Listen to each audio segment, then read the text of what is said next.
సంక్రాంతి అంటేనే అందరూ కలవడం, సరదాగా కుటుంబంతో గడపటం, అక్షరాల ఇదే నిరూపించారు విశాఖ సుందరయ్య కాలనీకి చెందిన పోతిరెడ్డి సూర్య పార్వతీశ్వరరావు కుటుంబ సభ్యులు. నలుగురు కుమారులు, నలుగురు కూతురులు తమ కుటుంబాలతో తల్లిదండ్రుల దగ్గరకు వచ్చి సంక్రాంతి జరుపుకుంటున్నారు. మరింత సమాచారాన్ని మా కరెస్పాండెంట్ శ్రీదేవి లైవ్ లో అందిస్తారు. శ్రీదేవి, చెప్పండి, అక్కడ ఎలాంటి వాతావరణం కనిపిస్తోంది? సంక్రాంతి, నిజమైన సంక్రాంతి కుటుంబం అంతా కలిసినప్పుడే ఉంటుందనే వాతావరణం మీకు అక్కడ కనిపిస్తోందా?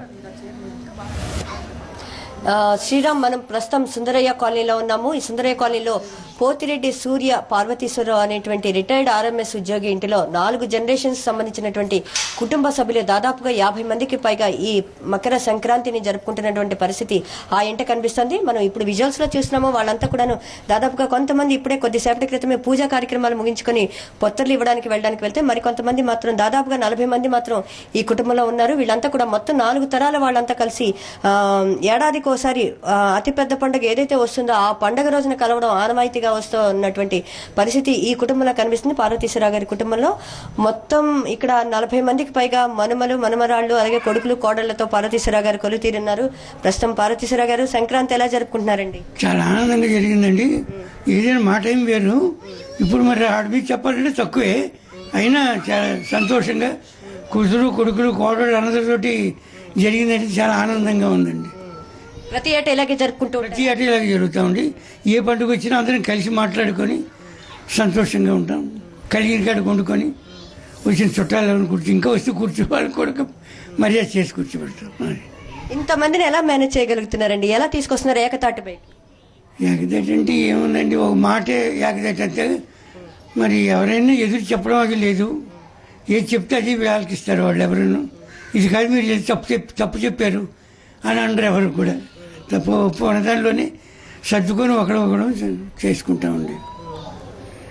ఈ రోజు కొడుకులు పెళ్లి అయితేనే, కూతురు పెళ్ళైనా, ఎవరికైనా సరే కోడలు కొత్తగా ఇంటికి కొత్తగా ఒక వ్యక్తి వచ్చినప్పుడే చిన్న చిన్న అభిప్రాయ భేదాలు మొదలవుతూ ఉంటాయి. మరి అటువంటి దాంట్లో కొన్ని ఏళ్ల నుంచి మీరు ఇన్ని 4 తరాలను కాపాడుకొస్తున్నారంటే నిజంగా ఇట్స్ ఎ గ్రేట్ అండి. ఏ తెగులు రానివ్వండి, ఒకడు అనుకోకుండా వస్తాయి. వస్తే దాన్ని సమర్థించుకొని మరి దాన్ని ప్రొలాంగ్ చేసుకోకుండా దాన్ని కలుపుకుంటూ చేస్తాం. అలాగే ఇక్కడ 3వ తరానికి చెందినటువంటి ఒక వ్యక్తి ఉన్నారు. మీ పేరండి? విశ్వనాథ్. చెప్పండి, మీకు ఇదంతా కనిపిస్తూ ఉంటుంది. మీ తాతయ్య గారు అవుతున్నారు. సో ఇంతమంది జనరేషన్ ని ఒకే ఏకతాటిపైకి తీసుకొచ్చి మీ అందరు కలిసి ఉండేలాగా ఉమ్మడి కుటుంబ వ్యవస్థ కనిపిస్తుంది. మీకు ఏమనిపిస్తుంది? ఇది యాక్చువల్గా సంక్రాంతినే కాదండి, మేమందరం రోజు కలిసి ఉండేవాళ్ళమే, కలిసి స్పెండ్ చేసేవాళ్ళమే. ఒక మాట మీద ఉండడం అంటే మీరు అడుగుతూ ఉంటేనే మాకు అది ఒక మాట మీద ఉన్నాం అని అనిపిస్తుంది, కానీ ఇదంతా మాకు అలవాటు అయిపోయిన పని. ఇది మాకేం కొత్తగా అనిపించదు ఒక మాట మీద ఉన్నాం లేకపోతే కలిసి ఏదో చేస్తున్నాం. ఎందుకంటే ఒక దినచర్యలోని మాకున్న అలవాట్లోని ఇది ఒక భాగం అలా వెళ్ళిపోతూ ఉంటుంది. మేము ఎక్కడికి వెళ్ళినా, ఒక మూవీకి వెళ్ళినా, లేకపోతే ఒక గుడికి వెళ్ళినా, ఈవెన్ తిరుపతి వెళ్ళినా మాకు రైల్వే రిజర్వేషన్స్ అవి కూడా చాలా కష్టం. ఇంతమందికి రిజర్వేషన్స్ చేయించడం అన్నా, ఫ్లైట్ మీద వెళ్ళాలన్నా అయినా, బట్ వీఆర్ మేనేజింగ్. అండ్ అందులో మాకు చాలా ఆనందం ఉంది. ఇప్పుడు ఇంతమందిని కలిసి వెళ్తున్నప్పుడు ఇక్కడెక్కడ వెళ్ళడానికి ఇబ్బందిగా ఉన్నా చూసే వాళ్ళందరూ కూడా ఎంత వాళ్ళు చిన్న ఫ్యామిలీస్ కోరుకుంటున్నా మమ్మల్ని చూసినప్పుడు అనుకుంటుంటారు అబ్బా భలేగా ఉన్నారని. బట్ నేను చూశాను మాకంటే ఇంకా పెద్ద ఫ్యామిలీస్ ఉన్నాయి. వాళ్ళని చూసి మేము ఇంకా ఇన్స్పైర్ అవుతున్నాం. మనకంటే చిన్న ఫ్యామిలీస్ని చూసి మనం అలా ఉండాలని కాదు. నేను చూశాను ఇప్పుడు ఇవాళ సొసైటీలో ఇంకా పెద్ద ఫ్యామిలీస్ చాలా ఉన్నాయి. వాళ్ళని చూసి మేము ఇంకా చాలా నేర్చుకొని ఇంకా బాగా ఉందామని ప్రయత్నిస్తాం. ఇంకా మరో జనరేషన్ సంబంధించినటువంటి వ్యక్తి ఉన్నారు. కుమార్ గారు, 3rd జనరేషన్ అండి మీది. ఏ జనరేషన్ లెక్క వస్తుందండి? 3rd generation madam. మీ అందరూ కూడా ఒక సినిమాకి వెళ్ళాలన్నా, ఎక్కడికైనా వెళ్ళాలన్నా చాలా కష్టం కదా, మరి ఎలా వెళ్తారు? చాలా కష్టం అండి. ఏముంది, స్పెషల్ రికమెండేషన్లు, ఆబ్లిగేషన్లు యూజ్ చేసుకోవడమే. ఇవాళ సంక్రాంతి వచ్చిందంటే దాదాపు 40 టికెట్ల దాకా కావాలి. అది కొత్త సినిమాకే కావాలి. సో అందరికీ పక్కనే కావాలి, ఎవరు విడిపోకూడదు. అక్కడ రోలో కూడా 30 సీట్లే ఉంటాయి. ఇంకో 10 మంది ఎలాగ వెళ్ళాలి, అది కూడా సమస్య మాకు. కానీ ఎలాగోలాగ అడ్జస్ట్ అయ్యి చేస్తూ ఉంటాం. అలాగే మీరు ఎలా చాలా హ్యాపీగా జరుపుకుంటామండి. ప్రతి సంవత్సరం అందరం ఇలా కలిసి ఉండడం, తర్వాత జెంట్స్ అందరూ ఒక దగ్గర, లేడీస్ అందరూ ఈ వంటలు వీటిల్లో కూడా చాలా హ్యాపీగా ఉంటాం. చాలా ఆనందంగా ఉంటుంది. అందరూ కలిసి మా ఆడపడుచులు మేము చాలా సరదాగా చేసుకుంటాం. పిల్లలు ఆనందం. ఎన్నో జనరేషన్? నాది కూడా 3rd జనరేషన్. 3rd generation. ఎలా ఉంది మీ ఈ జనరేషన్ అంతా చూస్తుంటే మీకు ఏమనిపిస్తుంది? అంటే ఈ రోజుల్లో ఇలాంటి ఫ్యామిలీస్ కొంచెం తక్కువ అండి. అంటే బాగా రేర్ అని కాదు, కానీ కొంచెం తక్కువ. బట్ నాకు ఇలాంటి ఫ్యామిలీ, ఎంత అందమైన ఫ్యామిలీ ఉందాం అనేది it's so happy to me. అంటే బయట పైన చూస్తుంటే అందరూ ఇప్పుడు నేను ప్రతి వాళ్ళకి ఇప్పుడు మొబైల్స్ అనేవి చాలా ఎక్కువైపోయాయి. మొబైల్ జనరేషన్ ఈజ్ అంటే అది చాలా ఎక్కువ. ఇప్పుడు నాకు మా అన్నయ్య వాళ్ళందరికీ కూడా మొబైల్ జనరేషన్ ఎక్కువైపోయింది. బట్ ఇలాంటి మొబైల్ జనరేషన్లో ఇలాంటి ఫ్యామిలీస్ మేమందరం కలిసి ఒక పండగ జరుపుకోవడం, ఇదే కాదు ప్రతి పండుగ మేము ఇలాగే జరుపుకున్నాం. It's good to have a family. So అలాగే ఇక్కడ మరి కొంతమంది ఉన్నారు కూడా. చెప్పండి, మీరు ఏ జనరేషన్లోకి వస్తారు? జనరేషన్ మేడం, నేను సెకండ్ జనరేషన్ అండి. నా పేరు నాగేశ్వరరావు. మా నాన్నగారికి నేను 4వ అబ్బాయిని అవుతాను. సో మేము ఏ పండుగ చేసుకున్నా అందరం కలిసే చేసుకుంటాం. ఒక పండగే కాదు, మ్యారేజే కాదు, బర్త్డే ఫంక్షన్ ఏదైనప్పటికీ కూడా అందరం కూడా కలిసే చేసుకుంటాం. సో ఏంటంటే మా ఫ్యామిలీ అందరమీ ఒక ఎత్తు అయితే, ఇతను మా పెద్దన్నయ్య గారండి.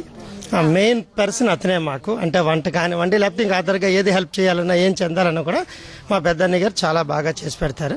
ఆ విధంగా మాకు చాలా ఆనందంగా ఉంటుందండి. ఇక్కడ మరో జనరేషన్ ఉన్నారు, చెప్పండి ఎలా జరుపుకుంటారు ఒకసారి? చాలా బాగా జరుపుకుంటామండి. ఇక్కడ నుంచి వచ్చారు మీరంతా? ఇక్కడ నేను హైదరాబాద్ అండి, ప్రాపర్ హైదరాబాదే. నేను పండగలకి ప్రత్యేకంగా కంపల్సరీ ఏదన్నా చేసుకొని వస్తాను. I'm also working, but compulsory holidays అన్నా, లీవ్ తీసుకొని అన్నా ఇక్కడ మాత్రం ప్రెజెంట్ ఉండాలి అనేసి నేను కంపల్సరీ వస్తాను. మా అత్తయ్యకి అన్ని విధాలుగా హెల్ప్ చేయాలి, అన్ని విధాలుగా కోడలు ఇవన్నీ చేయాలి అనేసి చూసుకొని. జాయింట్ ఫ్యామిలీ మీరు ఎప్పుడైనా చూసారండి? మాది పెద్ద ఫ్యామిలీ, బట్ అకేషన్స్ కి కలుస్తాము. ఇక్కడ ఇలా కలిసి ఉండడం ఇవంతా నాకు కొత్తే, బట్ ఈ 2-3 years లో నాకు చాలా అలవాటైంది. సో ఫోర్త్ జనరేషన్ ఎట్లా అనిపిస్తుందమ్మా ఇంతమంది ఫ్యామిలీ చేసిన తర్వాత? చాలా బాగా అనిపిస్తుంది. తర్వాత తాతయ్యలతోటి బాబాయ్యలతోటి చాలా బాగున్నాను. అందరూ మాట్లాడుతారు. ఇప్పుడు ఇంతమంది ఉన్నారు కదా, నీకు ఎక్కడ గొడవ కానీ ఏమి అనిపిస్తుందా నీకేమైనా? లేదు, మా బావతోటి ఎప్పుడు గొడవ పడతాను. బావతో గొడవ పడతాను. Okay, right. So madam, social activity ఎలా గడుపుతున్నారు? ఈ రోజు సంక్రాంతి కదా, ఇంతమంది మధ్యలో మీరు ఎలా స్పెండ్ చేస్తున్నారు మీరంతా? అంతా మెయిన్ ఏంటంటే అందరూ చాలా ఫ్రెండ్లీగా ఉంటారండి. మాకంటే పెద్దవాళ్ళు, సో భయంగా అలా ఏమి ఉండదు. కోళ్ళకి కానీ కూతురుగా చూసుకుంటారండి. సో అంతా హ్యాపీ. సో ఈ రోజు అంటే ఈ సంక్రాంతి రోజున వంటలన్నీ కలిసి చేస్తారా? ఎలా చేస్తారు మీరంతా? కలిసి చేస్తామండి. మాక్సిమం మా అత్తయ్య గారు వాళ్ళు, మాయ గారు వాళ్ళే చేస్తారండి. మేమైతే మా ఆడపడుచులతో ఆడుకుంటూ ఉంటాం. సో మేడం, మీరు చెప్పండి ఎలా స్పెండ్ చేస్తున్నారు? మీరు మొదటి జనరేషన్ పార్వతీశ్వర గారికి కుమార్తె. చాలా హ్యాపీగా ఉందండి. నాన్నగారికి యనమండుగురి సంతానం. ఈ యనమండుగురిలో నాకు ఒక స్థానం ఉన్నందుకు so I'm very lucky, I'm very exciting. Okay, తర్వాత ఇక్కడ 50 మంది ఉన్నాము. 25 మంది మా జనరేషన్ అయినా ఇంకా 25 మంది బయట నుంచి వచ్చారు. వాళ్ళు మాకు కోఆపరేట్ చేయబట్టి ఈరోజు ఈ ఫ్యామిలీ ఇలా ఉంది. అంతే, దట్స్ ఆల్. సో మరో కుమార్తె ఉన్నారు, పార్వతీశ్వర గారి కుమార్తె. చెప్పండి ఎలా? నేను అందరికన్నా లాస్ట్ అండి. మేము మా నాన్నగారికి పుట్టిన సంతానం 8 మంది కలిసి ఉండడంలో పెద్ద విశేషం ఏమీ లేదు. కానీ పైనుంచి వచ్చిన మా బావగారులు, మా వదినలు, మా కోడళ్ళు వీళ్ళందరూ మాకన్నా బాగా ఉంటారు. అందుకే మేము ఎక్కడికైనా వెళ్తే ఎవరండి వీళ్ళని వాళ్ళకే కన్ఫ్యూజ్గా ఉంటుంది. ఎవరు అక్క చెల్లెళ్ళు, ఎవరు వదుళ్ళు అనేది ఎవరికి ఎప్పుడు తెలియదు. ఎవరండి వీళ్ళని వాళ్ళకే కన్ఫ్యూజ్గా ఉంటుంది. ఎవరు అక్క చెల్లెళ్ళు, ఎవరు వదుళ్ళు అనేది ఎవరికి ఎప్పుడు తెలియదు.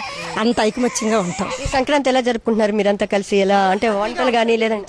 చాలా హ్యాపీ. ఎందుకంటే ఎవ్రీ సండే కలుస్తాం, అది కామన్. కానీ పండగలప్పుడు వచ్చామనుకోండి, అది ఇంకా హ్యాపీగా ఉంటుంది కదా. మర్యాదలు అవి చాలా ఘనంగా ఉంటాయి. ఇప్పుడు బయట నుంచి వచ్చారని చెప్తూ ఉన్నారన్నా, ఏం చేయాలన్నా మరి ఇప్పుడేగా పండగలోనే మాకు అది కావాలి, ఇది కావాలి, ఇది చేయండి, అవన్నీ ఇప్పుడే అడగాలి. సండేస్ వస్తే కామన్ గా ఉంటది, కానీ ఫెస్టివల్లో వస్తే మా మర్యాదలని మేము వాళ్ళని అడిగి చేయించుకుంటాం. చాలా హ్యాపీగా ఉంటుంది. మేడం, ఎలా జరుపుకుంటున్నారు మీరు? నేను చెప్పాలంటే పోతిరెడ్డి ఇంటికి కోడళ్ళు అవ్వడమే చాలా అదృష్టం అండి. అంటే నేను చాలా లాట్ ఆఫ్ ఫ్యామిలీస్ చూశాను, కానీ ఇంత 50 members ఉంటే ఏవో అంటే డిస్టర్బెన్సెస్ వస్తాయి. నాకు మ్యారేజ్ అయ్యి నియర్లీ 33 years.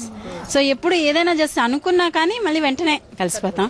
సో ఇంత కోఆపరేటివ్గా ఉందంటే ముందు మాయ గారు, తర్వాత మా బావగారు అండి. ఇప్పుడు మేము ఎన్ని ఫంక్షన్స్ చేసామంటే కంప్లీట్ ఆయనే చేస్తారు, అంతే. సో మొత్తంగా చూసుకుంటే ఇది 4 జనరేషన్లకు సంబంధించినటువంటి సంక్రాంతి సంబరాలు పోతిరెడ్డి సూర్య పార్వతీశ్వర గారి ఉన్నటువంటి ఈ సంబరాల్లో ఏ చిన్న వివాదం వచ్చినా కుటుంబ పెద్ద పరిష్కరించుకోవడం ఆనవాయితీగా వస్తుంది. ఇది 30-40 ఏళ్లుగా ఈ ఇళ్లలో ఉన్నటువంటి కుటుంబ సభ్యులంతా కూడా ఏకతాటిపై ఉండి ఒకే అభిప్రాయం మీద ఒకే మాట మీద ఉంటూ ఈ కుటుంబ వ్యవస్థను కొనసాగిస్తున్నారు.